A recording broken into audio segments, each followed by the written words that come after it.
In the yard in 1987, an unprecedented forest fire on the Big Haigana mountain range in northeast China. A small group of soldiers follow each other. They go to clean up everything after the fire, which caused huge damage to the mountain for more than a month. One of the solids calls the group commander to show something. The soldiers found someone's corpse under the boards. They conclude that it is one of the residents of the nearest village who went to the mountains. The soldier looks closely and notices that this creature does not have a mouth, but a mouth, more like a wild beast with a human body. One of the guys abruptly raises his oar and tells Zhang Zhu, the guy who discovered the creature, to immediately move away and report the find to the company commander. The soldier orders Zhang to run immediately. At the same moment, the beast comes to life and stands up. The outcome is sad. The creature fatally bites the guy in the neck in an instant. The whole group open fire on the beast. The creature screams in pain, but apparently the bullets are not a hindrance to it. It is rapidly moving towards the soldiers. They have lowered the entire clip to try to kill the creature. The company commander tells the soldiers to take advantage of the chance and quickly flee from here. The commander opens fire directly on the creature, and it seems to be already dying. Depressed and tired soldiers are traveling by train. One of the guys, Jai Chao, to cheer up the squad, says that when they return to the capital, they will definitely receive a reward because if the authorities have allocated a train specifically for their group, then there will definitely be a reward. Lao Jiang answers him. He says that Jai Chao, as soon as he boarded the train, seemed to have lost his soul. How can he think about the reward after such an event? One of the guys is tired the most. He does not understand what Lao means by lost his soul. This hero is only concerned about sleep. He has been on his feet for the third day. Jai Chao tells the commander that there are rumors about ghosts that the commander met on his way. The commander is asked to tell about what happened. The commander denies the presence of any ghosts and says that they shot at the bear. One of the guys causes a commotion. He screams that one of the bags on the train has started to move. The soldiers are preparing weapons. The commander says that if you let this get out of the bag, then no one will remain alive. The commander takes a shovel and hits the bag with all his might. A guy named Zhuji comes too close to the bag. It bursts out of the bag. Zhuji rushes at the speed of light and wounds him in the shoulder with sharp as a blade. The commander is going to attack something, but the normal soldiers are holding him so as not to lose another comrade. Chapter 1. The soldiers stop the commander and try to bring him to his senses, saying that there is no way to save a friend. Soldiers are waiting for orders from the commander. Clava of the company says that the situation is not easy, they will not be able to defeat the monster, and therefore he orders the soldiers to run to the scattering, and our brave hero will try to cover everyone. The monster had already spotted the commander. Suddenly, out of nowhere, a guy with long snow-white hair, dressed in a light suit, deftly jumps onto the train. He effectively appears right in the carriage of our soldiers who find themselves in a terrible situation. The mysterious guy orders everyone to get out of the way. The guys are stunned how she got into their car and who he is in general. The white-haired hero confidently approaches Montreux and tells him not to pretend because the monster knows exactly what kind of guy is right in front of him. The creature cowered in a corner out of fear. The soldiers shout that it is very, very dangerous to get close to him, but it seems the stranger knows exactly what he is doing. The stranger scares Montreux more and more by his very appearance. The guy argues that even a large fire could not destroy the creature and asks the monster how many blood he has already managed to absorb. But the creature clings to the corner in fear. The man and the monster have switched places. A sinister aura emanates from the guy, and his eyes were filled with real madness. He took out his sharp blade and said, "It's time for you." The monster decided to attack the hero out of fear, but he did not move from his place, but continued to mock the creature. In an instant, the guy deprived the monster of a forelimb. Vile blood gushed out of the amputated limb of the creature in a strong stream. The monster from without strength was able to rise. The guy looked with disgust at the pathetic stranger got up. "I've learned something else," the hero said coolly. "The monster is trying to escape, to do everything not to die here and now at the hands of this ruthless man." There is a loud sound, and this guy effortlessly just steps on the creature and thereby does not give him a chance to get free. The soldiers are perplexed that the monster really died, although they have already opened fire several times, and then suddenly he died because of the blade sticking out of his chest. One of the guys rushes to shake the mysterious hero's hand and wonders which unit this hero is from. The white-haired guy ignored the soldier and only said that there were things in the world that it was better not to know about, for his own good. The hero pours a liquid resembling blood on the defeated creature, because of which a flame ignited at the same second. The soldiers are excited, they still can't believe that the monster has really disappeared. The night hero tells the company commander that for the fact that he helped him, the hero will definitely repay the commander in the future, and if by that time the head of the detachment will no longer be there, then the guy will repay his debt to his descendants. How mysteriously the guy appeared, he also mysteriously disappeared, jumping straight from the train. One of the guys named Yuanchao took the blade in his hands to examine it in more detail. His father comes to the house of the unfortunate hero Yuanchao. Everything is not going well with Ms. China's marriage, he was married 2 times, and all these attempts ended in funerals. Desperate Yuanchao tells his father that he has already accepted the eternal life of a bachelor. But this time, the father advises his son to adopt the grandson of the Shen family. Yuanchao obeyed, and now he is the father of a little boy named Shen La. Years have passed, it's already the 90s, the boy Shen La has grown up a lot. And so, as soon as the little adventurer realized that no one was at home, he immediately began to examine the casket. He was very attracted to Shen La by his carelessness. Suddenly, someone called the boy from behind. It turned out to be a familiar Yuanchao, the boy's father. Yuanchao caught Shen La by surprise, and the latter, realizing the situation he was in now, asked his father what he was doing here, hadn't he gone grocery shopping? The father was angry at the little rascal for sitting and watching to steal the casket, although the father had told the boy many times that there was no need to be interested in this. The father runs around the house after his son to punish him properly. Shen La says that this evil man is his third uncle, whom he lives in the same house, and calls him father. Little Shen La is already spending his time by the lake. In nature, Shen La argues that he has a wonderful father, only a little cruel. The boy is standing by the lake and is going to swim a little, and at the same time scare the 2 sycophants as soon as they come to the pond. Shen La holds his breath and jumps into the water. He doesn't understand why it gets so cold in the water.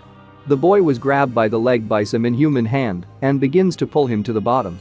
The boy waves his hands in panic and asks for help. Just then 2 friends of the main character come and rather help him get out of the sinister hands of something unprecedented. The boys ask Shen La if everything is alright with the boy. The main character strains the eyes of friends on his leg. The mark of someone's strong grip is clearly visible on the leg, but friends do not pay much attention to this, they intend to bring their swimmer friend home.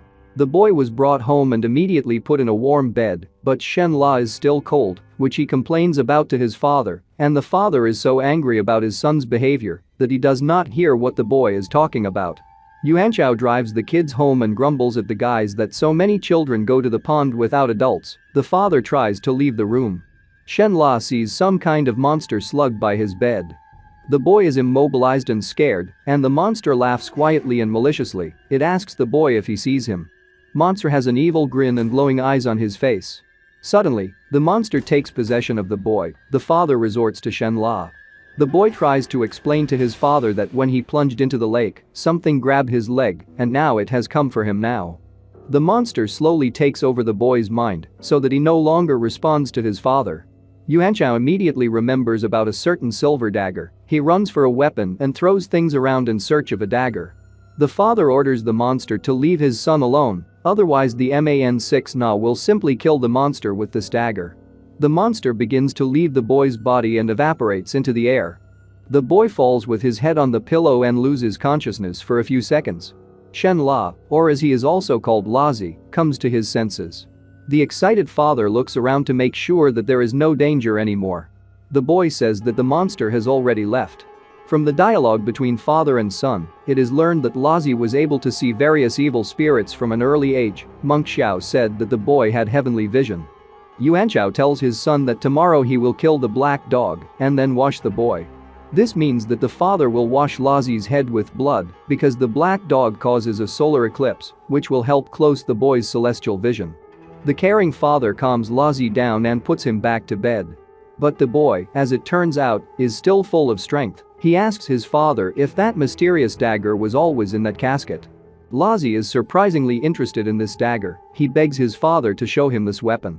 The father promises his son that as soon as he is gray-haired, he will show the boy a dagger. 10 years have passed. Lazi in a military uniform and dark glasses sits thoughtfully on the bus. Shen La is in the clouds when suddenly one of the soldiers he calls Shen La to finally get off the bus. A company of military men stands in front of the commander. He informs them that after a month of training, before dividing the soldiers into groups, they will conduct the first and last firing practice with live ammunition. Shen La thinks about the fact that combat cartridges are not used in the training of recruits. The commander orders Shen La to break down. He obeys and prepares to undergo training. The main character remembers that the last time he held something like this in his hands was only at the third uncle in the camp of the logistics battalion. The question 4 or 5 arose in the hero's head. This is a reference to the hero's past, when he came to the third uncle and got exactly at the moment when they were shooting. The uncle, to please the boy, allowed him to take his Type 54 pistol and hit the target. At that moment the main character hit 4 or 5. Shen La exhales and lists the order of actions in his mind, namely, to press the butt, the sight, the front sight and the target closer to himself 3 points on the same line. A meeting is heard. One of the recruits hits a deuce.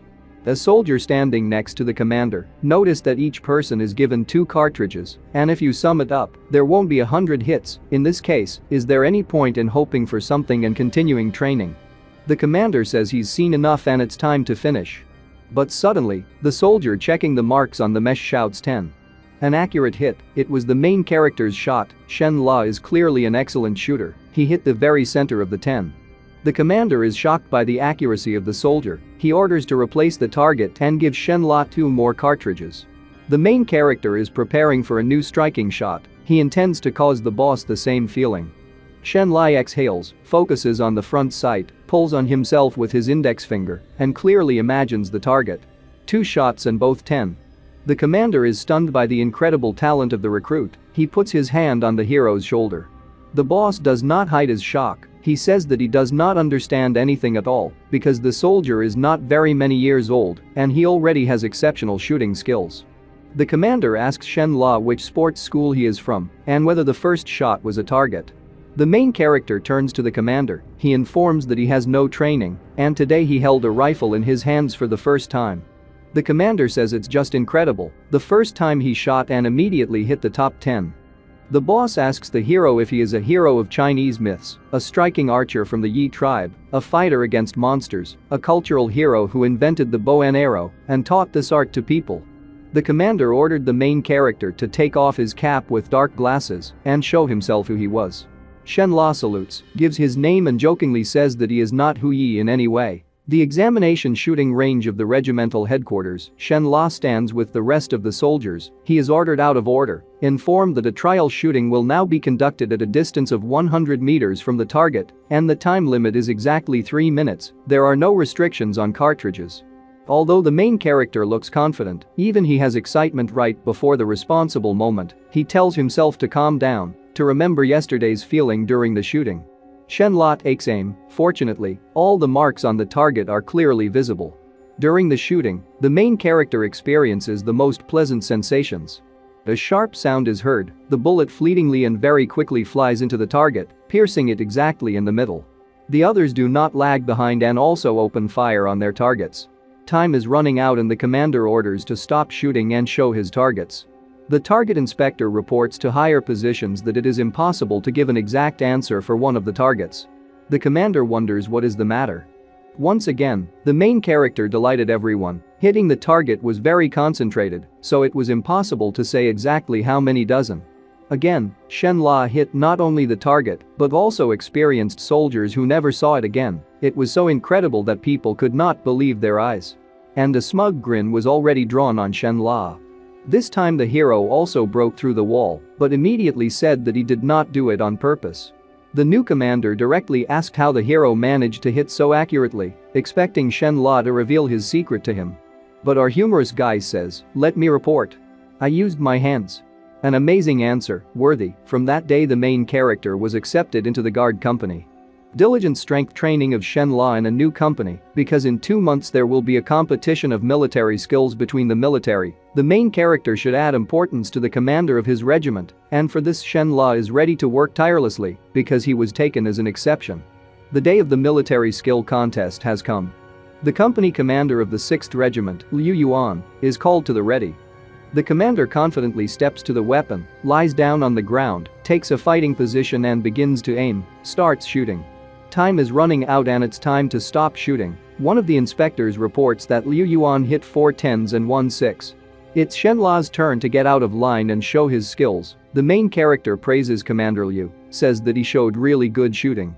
Commander tells the recruit that as soon as Shen La has had proper practice for several years, he will achieve the same success. But the commander clearly does not yet suspect who he is competing with now. Shen La, piercing the commander of the 6th Company with a haughty look, thanks him for the instructive advice. Liu Yuan tells the main character to try hard and goes to drink water. While thinking about our boy, Commander Li found him too arrogant. The bright red eyes of the main character literally burn the target, just like a flame. Everything is the same as it was in training, he will always be the best, the main thing is to focus. Accurate aiming and Shen La opens fire. There is no doubt about the talent of the hero, the inspector shouted 5. 5 dozen. Commander Liu never expected this from an arrogant kid. The main character made a very strong impression on those around him, especially on such an experienced shooter as the commander of the 6th Company. The soldiers can't believe the amazing result. Is it possible to defeat Commander Liu? Who is this unknown guy? This is Shen La, a very experienced fighter in their military district. The amazing accuracy has attracted the attention of the commander-in-chief, who is already straining towards the main character. Shen La noticed the military rank of a man who is straining right towards him. It's a major general. The commander-in-chief did not stand on ceremony and immediately moved closer to the point whether Shen La was interested in joining the general's unit. A tall man approached the general, a short man, outraged at why the major general was doing here at all, because he wasn't even from their district, the more that they needed here. The main character does not understand why they suddenly began to swear. Are the generals really arguing over Shen La? It turns out that the one who started arguing with the major general is the commander of the military district Zheng. Comrade Shen La. The major general shouted and ordered the chief Neroi to immediately prepare a report to the chief. Our guy didn't understand what else the report was, unless they had to go somewhere. During the swearing of the Major General and Commander-in-Chief Zheng, a mutually beneficial agreement was concluded, according to which the Major General received Shen La as the most promising sniper for one of the special forces groups, and the commander of the military district Zheng received several new subordinates for a couple of years. Shen La is straining to the commander of his new squad. He comes into the office to give a piece of paper in which all his physical training is described. The general violently knocked on the table and was indignant because everything else, excluding shooting, does not meet the requirements for special forces at all. Another guy from the squad enters the office. The general recognizes him. This is Lao Wang Dongui, the commander of the Saker squad. The general introduces Lao Wang to our main character, deceiving him with a skillful snapper, hitting exceptionally precisely in the top 10. Shen La introduces himself and shakes hands with the commander, but in a moment Lao Wang attacks Shen La. But the hero is not a blunder at all, although he did not expect it, but he still reacted with ease and blocked the commander's attack, and he, in turn, noticed this good quality of the main character. The commander's next attack came from the foot. Shen La's reaction may be good, but it's still too inexperienced. The main hero almost fell, but to his surprise, in flight he landed on his paws, just like a nimble cat. Is that all? The main character teased the commander. A military training ground, there is a thorough training of Shen La with his new commander. Tired Moldit reports that the 20-kilometer cross is finally completed. But the commander is not going to hurt the hero, it was just a warm-up. The commander says to prepare for a new cross with a weight of 25 kilograms. Indeed, a harsh commander, strict and ruthless. It was worth the main character to stop to breathe, so the warden is right there with his rubber baton, which he always drove the hero so that he would not relax, does not let him rest at all. The commander instructs that the main character always follows orders, obligatorily, and does not dare to be lazy. From that moment, Shen La's life in the Saker squadron began. Every day the main character goes through training, a 10-kilometer cross with a load of 25 kilograms on his back. But what is more frightening for Shen La is the fact that Commander Wang and the main character are simply inseparable. Shen La thought about his father, but I wonder when the third uncle was a rookie, he probably also suffered all this. Shen La is still weak, training has exhausted him so much that he lost consciousness right during the cross-country. Starting to come to his senses, the main character recalled the words of people he had already met all this way. He remembered the instructions that he, having joined the squad, should try hard, remembered the enthusiastic cries that he got right into the top 10. The commander still manages to bring Shen La to his senses. The commander was very worried about the main character. He took our boy, threw him on his back and hurried back to the squad. The commander says that life in the special forces is hard and drains all the strength. The mentor will wait for the main character on the battlefield as soon as he recovers. It seems that Shen La has lost his grip. He tells the commander that he is not capable of anything. The commander wants to direct our hero, talking about how much responsibility falls on the guy for the lives of his comrades, as well as the protection of his native home and country. The key question that the mentor asks the soldier is whether the main character will be able to bear all this heavy load. Motivational words gave strength to the main character. Indeed, the main character has strong character traits. He quickly got off the man's back and ran with the last of his strength, after hearing only how the commander shouted to the guy, "Shen La, why do you need all this?" The main character promises himself and the commander that he will definitely be able to do everything. The commander adjusts his hat. The mood of the boy has lifted the mood of the man. He says that for today the main character has had enough, but since he has such a firm spirit, tomorrow the commander will double the distance for him at training. Training on the shooting range, as always ideal, the hero has not shot less than a dozen since then. There is not the slightest doubt about his absolute accuracy. But everything does not end with shooting training. The main character crawls between the ground with barbed wire, exhausting workouts with an unthinkable number of repetitions. From behind, the commander comes to Lassie and slaps the guy on the shoulder. The fact is that the main character was able to pass the test, and the man came to congratulate him. He brought a piece of paper with his completely new physical indicators. Now the hero can begin the tasks of the special forces. The commander informs that it will be already this evening, and therefore the hero needs to prepare properly. The new special forces uniform fits perfectly on Shen La. Now he is a trained sniper of the Saker squad, and now he has arrived at the place of his first assignment. Somewhere on the border of Yunnan and Myanmar, a special forces detachment went to the forest on a call from the D. The anti-drug department went on a mission. The D reported that Mott, a thin man with a scar on his face, took a large buyer with him and headed to the storage point to make a deal. The task of the special forces is to destroy the warehouse and arrest all drug dealers. Mott is associated with people from Kamulji, the largest drug dealers of the entire Golden Triangle. Shen La studies the task. He is interested in how many people and what kind of weapons the enemy has. The guy is told that there are at least 5 people there, and they can have several machine guns with them. The main character is shown a photo of some fat man. According to the D, this person is their agent. In case of a shootout, it will be necessary to ensure his safety. Now the special forces will follow the guide Lin to get acquainted with the terrain, and at night the special forces will arrive at their destination and ambush. 2 hours later, a group of special forces goes to the fork. One of the group informs the others that there is a difficult terrain in this area, and therefore you need to be careful and not leave. Someone's footprints were noticed, which was immediately reported to Commander Wang. The group hears the sound of water. Lao Lin is asked if there is a spring in these mountains. The answer immediately followed that this is not a spring, there is a waterfall in that direction, and this is a very bad place. Shen La asks why the place is so bad. The guide replied that the waterfall has a small lake, and the local Xiao call it the abyss that eats people. Liao Lin says that he has been working here as a forester for 20 years. Dead people are caught out of the water every year. If you take them all, you can easily cover the entire lake. The floating corpses are pale and their faces are distorted. The local Public Security Bureau and the Foreign River came here with divers, examined all 3 months and found nothing. The guide warns that you should not climb into this lake, but if the respected authorities insist on going, then everyone should be prepared for the fact that they will not return. The commander says that their squad has a matter of special importance, so they should inspect the waterfall just in case. Lao Lin points in the direction where you need to move to arrive directly at the waterfall and says that it takes 20 minutes to walk from here. Shen La notices that didn't Lao Lin say that you can't approach the waterfall, then where is the road from? The guide explains that the last time people from the city came to examine another surfaced corpse, they trampled a big path here.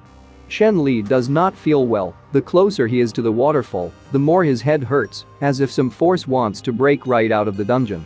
The main character has a sharp trigger. He remembered, the sensations are exactly the same as in childhood when he met a drowned man. The Special Forces squad arrived at the waterfall, even in the dark, a very beautiful place, and you can't say that it can have such a name as the abyss that eats people. Shen La reports that he saw something in the water, but as soon as Lao Lin heard what the main character said, the guide, for some inexplicable reason, immediately rushed into the water. Strange, because he himself said that it was better not to go near this amazing lake. The commander ordered everyone to prepare. The main character is suffering from a headache more and more, and the commander notices that something is floating in the water. Lao Lin emerges from the water, turns to his respected superiors, and asks them not to worry because this is not a corpse that has surfaced, but just some kind of tablet. The commander orders Lazi to inspect it. He takes the tablet from the guide, who says that this object should have sunk long ago. Lao Lin asks Shen La to read what is written on the tablet. It turned out to be a wooden sign. The red paint on it had long since peeled off, but the sign itself had not yet swollen from the water, so it must have got there recently. Suddenly, the main character remembers something.